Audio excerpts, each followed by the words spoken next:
this video you will learn everything you need to know about Ball Pit. This game is insanely addictive, and after grinding it for hours I've learned a lot. I have collected 24 powerful tips from small details to big game-changing tricks, perfect for both beginners and experienced players. Later in the video I will even share a secret mechanic that basically lets you print money and explain how to become so strong you can kill bosses before they even show up. You don't want to miss that, so let's jump right in.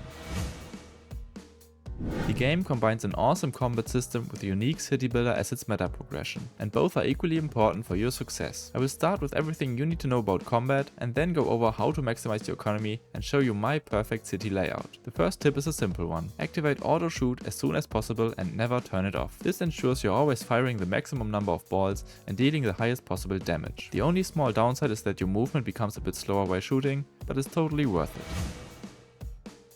Here's a tip that sounds simple but makes a massive difference. Catch your balls. Depending on the character, this can drastically boost your damage output. Normally, if you don't catch them, your balls just bounce around, hitting nothing and wasting precious seconds before they come back. But if you catch them mid-air and instantly throw them again, you keep up non-stop pressure on the enemies with zero downtime. It's faster, smoother and way more effective.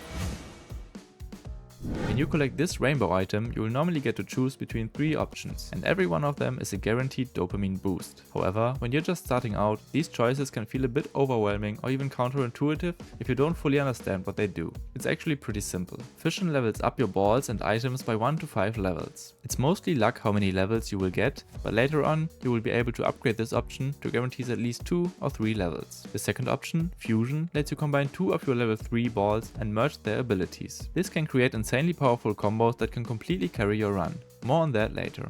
Finally, Evolution also takes 2 level 3 balls, but instead creates a completely new one with unique abilities. Some of these can even evolve again, and later on you can also fuse evolved balls with others. Sounds complicated at first, but you'll get the hang of it quickly.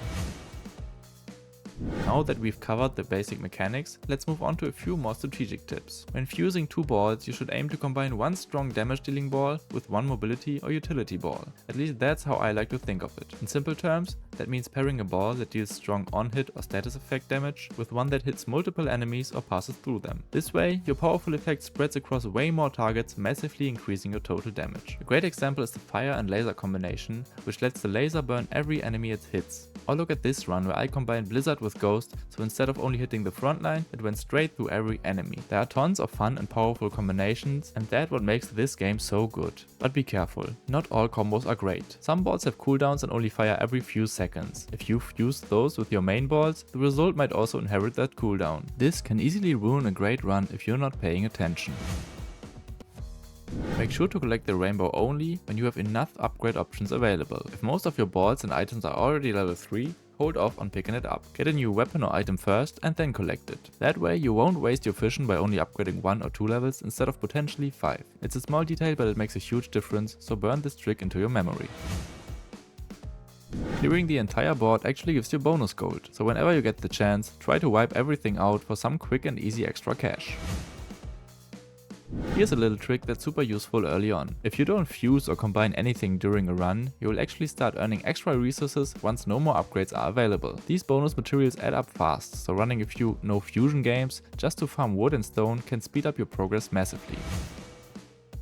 When it comes to aiming and shooting your balls, try to get them behind or between enemies. Every extra bounce multiplies your effective damage, and once you get a few balls trapped in there, they'll bounce around like crazy, dealing massive damage in no time.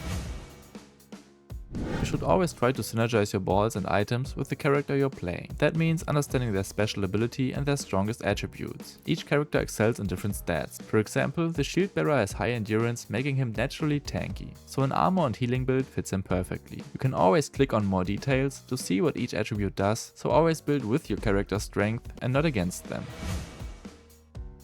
The encyclopedia tracks every fusion you've discovered so far and also shows the ones you haven't unlocked yet. You should check it regularly to see which fusions are the strongest and which new combinations you can aim for next.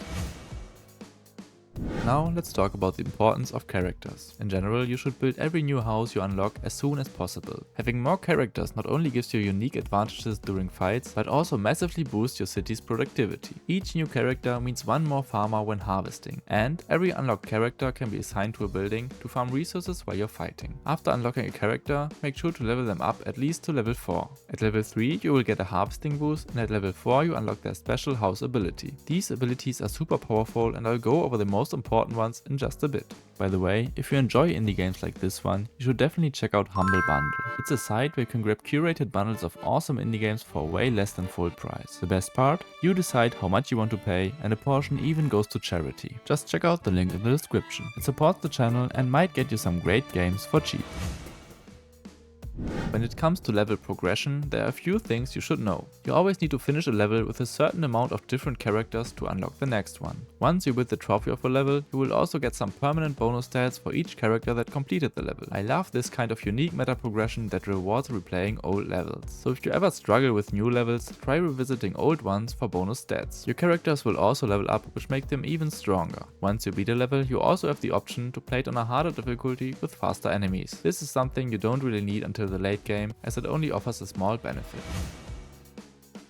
Now let's get into city building. The best part is you don't need to worry about placing buildings wrong, since you can rearrange them anytime completely for free. Moving your buildings around is actually a big part of the strategy. You can use one layout for harvesting resources and switch to another layout during battles. To make things easier, you can click and drag in build mode to move multiple buildings at once. You can also press the U button to upgrade everything at the same time. It's hard to give a perfect strategy, since it really depends on how far you are in the game, but there are a few rules that always apply. First, enclose your farm area. This keeps your workers from running all over the place and wasting time. Just place some random buildings around your farm tiles to keep them focused on the job. The same goes for construction. In the early game, either place buildings that need to be built right next to your farming zone, or dedicate an entire harvest to construction, with all the buildings grouped together. This keeps everything efficient and saves you a ton of time. Here's a fun one. The more your workers bounce, the faster they get. Yeah, bouncing actually builds momentum, which means quicker movement and way more resources collected. Keep everything tight and let your workers ricochet their way to peak productivity.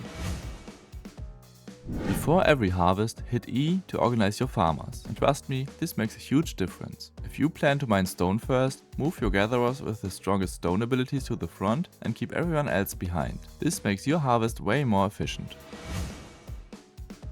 You should always have as many production buildings as characters unlocked. This gives you the maximum possible resource income while you're out fighting. Just build a few, surround them with farm tiles and play the game. Your city will keep producing resources in the background. You also don't need to take your characters out of those buildings during harvest, they'll still participate automatically. The only exception is the gold mine. Characters working there won't help with harvesting. And don't worry, I will explain soon how to get your gold production rolling.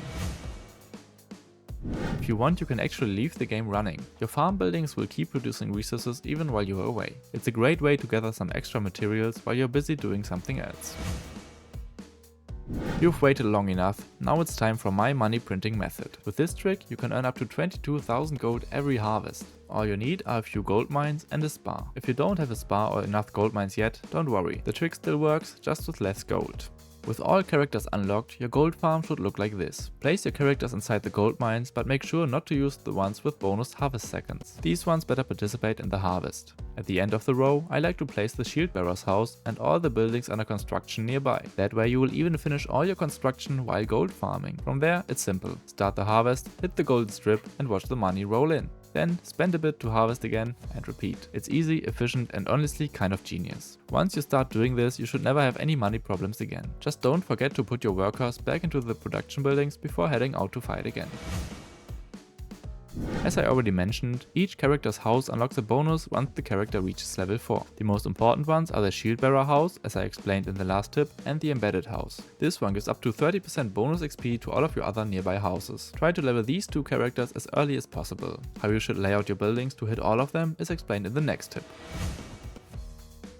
Here is my favorite city layout with all the buildings unlocked. You probably don't have them all unlocked, but you can still copy the idea of this setup to your unique case. In the middle is the gold farm, I explained that one already. On the right is my farm, enclosed with random, not needed buildings. If you need a few resources, you can always send out the army to gather some, but you should normally get enough from the automated gathering. Now to the interesting part. Up here I placed all of the buildings that cannot be upgraded or are already maxed. I don't need them, so they just stay there forever. Down here it looks pretty chaotic, but it is actually precisely planned out. All the buildings in green here are houses of characters. With this layout they are all in the range of the embedded house, increasing their XP gain. The next important thing is the tactician's house. This increases all of the stat buff buildings by 1. If all of them are in range like here, you get +2 for every stat. This layout takes care of it. The third, not as important building gives gold for each building in range. So we put it in the middle and filled all the holes with our small trophies. Like I said, looks chaotic, but is actually genius. There are a few character houses that for example boost your economy a bit,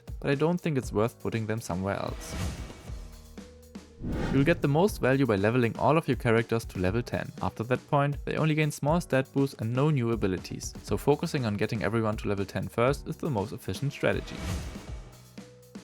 Once you unlock and build the matchmaker building, make sure to use it often. It offers a ton of advantages. Playing with 2 characters not only gives XP to both, but also rewards you with 2 cogs instead of 1, essentially doubling your progress. On top of that, you can combine the abilities in unique ways, creating powerful synergies that make your runs even stronger.